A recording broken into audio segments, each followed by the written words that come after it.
So if I may just do a quick introduction, and he will continue on with his speech. Dr. Andry Indrady is the Director General, Legal Policy Strategy Agency at the Ministry of Law, Indonesia. Thank you very much, and you have the floor. Thank you. Thank you so much. Good morning, a very warm welcome to you all to Kuala Lumpur. As I myself, we flew over from Indonesia, one of the closest neighbor from our friend in Malaysia.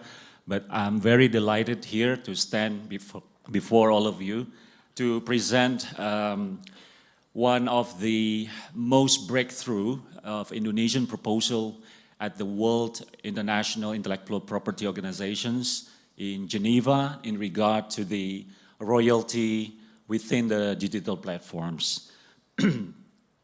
So first of all, I would like to thank the committee, the Ctrl+J, for inviting the Indonesian government. I myself work for the Ministry of Law of the Republic of Indonesia. And within the ministry, we have the IP office that runs the functions of intellectual property across the nations and also participating at the global fora, at the international, the WIPO organization, and also other international forums as well. So first of all, distinguished guests, esteemed members, and members of the press across the Global South and beyond, today we would like to present to you one of the proposals proposed by the Indonesian government to the World Intellectual Property Organizations, or what we call WIPO, the Indonesian proposal for a legally binding instrument on the governance of copyright royalty in the digital environment, which is promoting a fair chance in a globalized world. And this is to be considered by the Standing Committee on Copyright and Related Rights, or SCCR, at the 47th sessions in Geneva next December. So the meeting itself will be held from 1st until 5th of December in Geneva this year. So it's quite close from now. So the objective today is to introduce why we introduced the proposal. Distinguished guests, as the global digital environment continues to evolve, it becomes ever more evident that the systems of right licensings, royalty collections, and distribution and remuneration for creators are unevenly structured. Since 2015, we have learned and studied. Our GRULAC partners, our friend, has proposed to the ICCR at WIPO that the analysis to be conducted regarding copyright in digital environment. We took notice that the GRULAC proposal, and based on that, we proposed a proposal for a legally binding instrument. The proposal opens by identifying that in the music and audiovisual sectors, and also journalism, there are notable disparities between developed and developing countries. Specifically, the proposal observes that many countries of the Global South have underdeveloped legal infrastructures in the digital licensing space. Secondly, face limited institutional capacity in collective management organizations, or CMOs. And thirdly, experience widespread practices of digital usage of phonograms or audiovisual works without fair and just compensation benefiting the rights holders. And lastly, we believe that the global licensing and royalty distribution architecture has become skewed. Major platforms and digital services tend to operate from developed market vantage points, while the rights holders in developing jurisdictions are often excluded or under-remunerated. Indonesian decision to bring forward the proposal is therefore positioned as a strategic national initiative to protect the interests of its creators in the digital environment and simultaneously to contribute constructively to a more balanced international intellectual property regime. In a sense, when digital platforms extract the value from the creative works globally, right holders in the developing countries too often receive little of the benefit.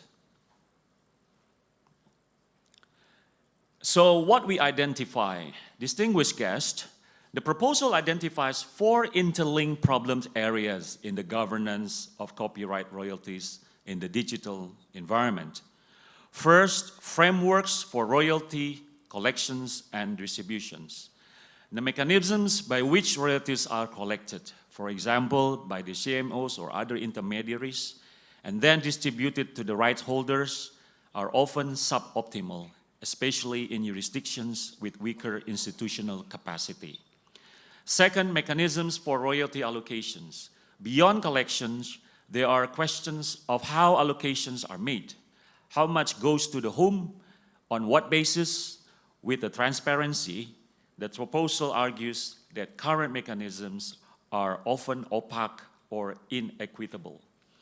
And third, centralizations of global copyright database, the lack thereof, the global digital exploitation of works demand cross-border metadata identifiers, database of right holders and works.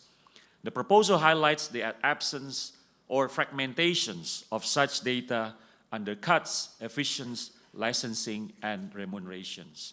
And fourth, disparities in the valuations of copyright royalties. The value attributed to the digital uses differs across markets and languages.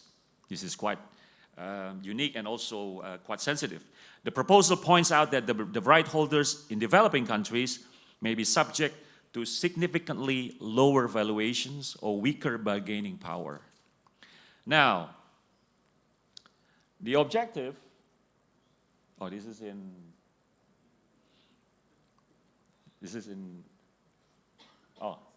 3 languages. Okay. This has happened just now, right? Okay. So what are the objectives? The distinguished guests, let me remind you that the proposal emphasizing promoting a fair chance in a globalized world. It seeks to establish a legally binding instrument at the multilateral level to correct the structural imbalance, not by penalizing innovations, but by building a fairer rules framework around it. Though the focus in phonograms and audiovisual works, the proposal explicitly posits that the issues and frameworks could in due course serve as the foundations for other copyright-related rights, including the journalistic content. Now, what we propose, so based on the problems and objectives that we had stated, the proposal suggests that the following features be considered in multilateral instrument. First, a global framework for royalty collections and distributions that recognizing cross-border exploitation, digital platforms, streamings, and other new business models. Secondly, adoptions of a modular systems of standardizations, or what we call global music or global database repertoire, that spans across WIPO's members, right holders, CMOs, digital services, and other stakeholders. And third, emphasize on principle of fairness, inclusivity, transparency, and sustainability. And lastly, a call for WIPO to assume an active role, not only by convening, but administratively in governing or governance of the instruments, such as maintaining the database, monitoring the implementations, and supporting the capacity business. Why the proposal matters to journalists and journalisms? There are 3 key issues. While the document is not addressed solely to journalism, the introductory sections make clear that the relevance of its architecture for other areas of copyright, including press publishing and journalistic content. In other words, although this instrument begins with music and audiovisual works, the legal infrastructure it proposes holds potential significance for journalism, particularly in digital reuse licensing, cross-border rights flows, and remuneration for content reused by platforms or AI systems. Let me give you more critical perspective on that matter, and of course, we are very open for further discussions and dialogues. First is about digital license leakage, platform asymmetry, and journalism. Journalism across the global south faces significant financial headwinds. First, local newsrooms often compete globally while retaining domestic revenue bases. Secondly, global digital platforms increasingly mediate access to audience.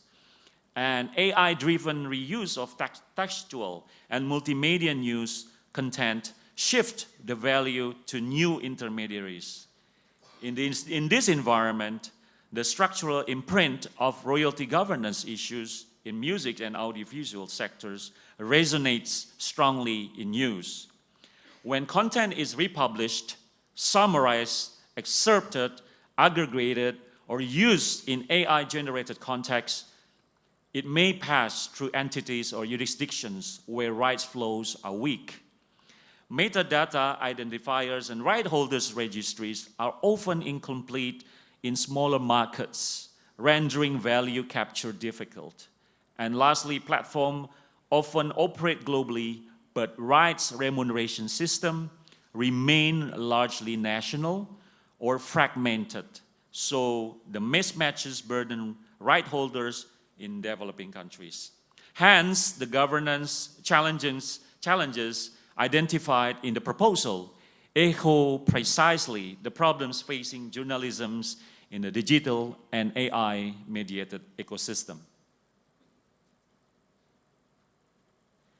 Now, the next one is, as artificial intelligence becomes more entrenched in news productions, distribution, and consumptions, the logics of use, derivations, training, and reuse become more complex. The Indonesian proposals focus on digital royalty governance speaks to that shift. AI systems may train on large corpora of news content, text, images, videos. Without robust licensing or tracking systems, right holders may left uncompensated. Output from AI summarizes, repackaging, chat responses may displace direct traffic to newsrooms, further diluting traditional revenue models unless new value flows are established. And lastly, cross-border flows of data and usage complicate licensing, especially in the global south, where institutional capacity is weaker, making the modular, interoperable global framework proposed by the proposal is an important goal.